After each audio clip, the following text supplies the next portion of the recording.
उत्तराखंड विधानसभा में आज एक ऐतिहासिक घटनाक्रम में यूनिफॉर्म सिविल कोड यानी समान नागरिक संहिता को बिल के तौर पर मुख्यमंत्री पुष्कर सिंह धामी ने पेश किया, जिसका मतलब ये होता है कि उत्तराखंड के राज्यपाल से मंजूरी मिलने के बाद पूरे प्रदेश में इस कानून को लागू कर दिया जाएगा।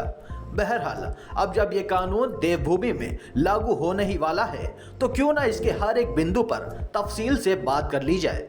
जी हाँ, आपके लिए जानना बेहद जरूरी है कि यूनिफॉर्म सिविल कोड लागू होने के बाद प्रदेश में क्या क्या बदलाव हो जाएंगे।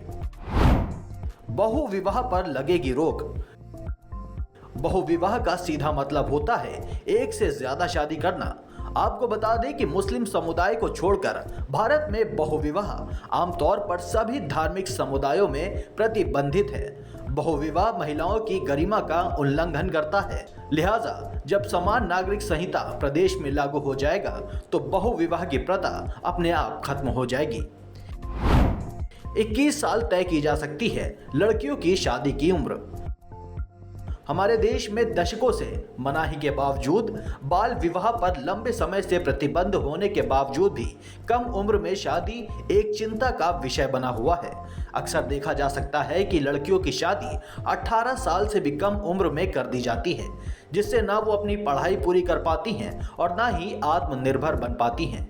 लेकिन इस कानून के लागू होने के बाद लड़कियों की शादी की उम्र 21 साल कानूनी तौर पर तय की जा सकती है।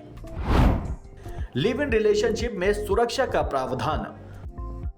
खास बात यह है कि यूसीसी में लिव इन रिलेशनशिप को भी व्यवस्थित और शादी की तरह सुरक्षित बनाने के लिए कई प्रावधान किए गए हैं। नए कानून के बाद लिव इन रिलेशन बनाने और खत्म करने की प्रक्रिया तय होगी।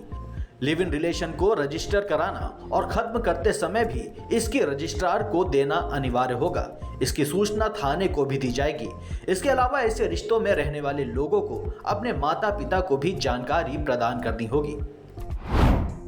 विवाह पंजीकरण बेहद जरूरी। समान नागरिक संहिता में एक प्रावधान शादी का अनिवार्य रजिस्ट्रेशन भी बताया जा रहा है। इस प्रावधान पर कानून के जानकारों का मानना है कि इससे दंपति को कई तरह के लाभ मिलेंगे।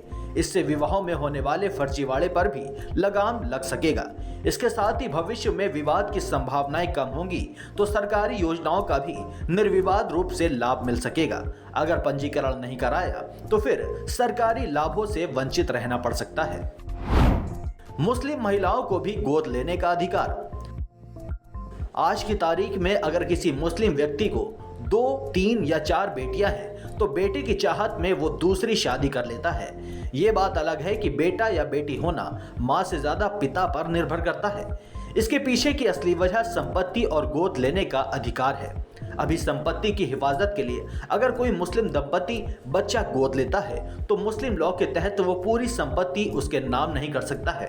ऐसे में गोद लेने के मामले कम ही होते हैं। इसके बदले पुरुष एक और शादी के जरिए बेटे की चाहत रखते हैं। अगर समान नागरिक संहिता लागू होती है तो बहुविवाह की जरूरत नहीं होगी और गोद या वसीयत का अधिकार सबके लिए एक समान होगा।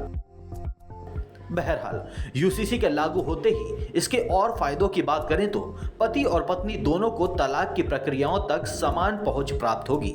वहीं नौकरी पेशा बेटे की मृत्यु की स्थिति में बुजुर्ग माता पिता के भरण पोषण की जिम्मेदारी पत्नी पर होगी और उसे मुआवजा मिलेगा। इसके अलावा पति की मृत्यु की स्थिति में अगर पत्नी पुनर्विवाह करती है तो उसे मिला हुआ मुआवजा माता पिता के साथ साझा किया जाएगा। और तो और अनाथ बच्चों के लिए संरक्षिता की प्रक्रिया को भी सरल बनाया जाएगा। वहीं पति पत्नी के बीच विवाद के मामलों में बच्चों की कस्टडी उनके दादा दादी को दी जा सकेगी। अगर हमारे बताए हुए बिंदुओं को आपने सही से सुना होगा तो आपने यकीनन गौर किया होगा कि यूनिफॉर्म सिविल कोड का सबसे बड़ा फायदा मुस्लिम महिलाओं और बेटियों को ही होने वाला है। फिर भी मुस्लिम समुदाय के कुछ लोग या संस्थाएं इसके विरोध में हैं, जो कि बेहद दुर्भाग्यपूर्ण है। Bureau report, Dastak times.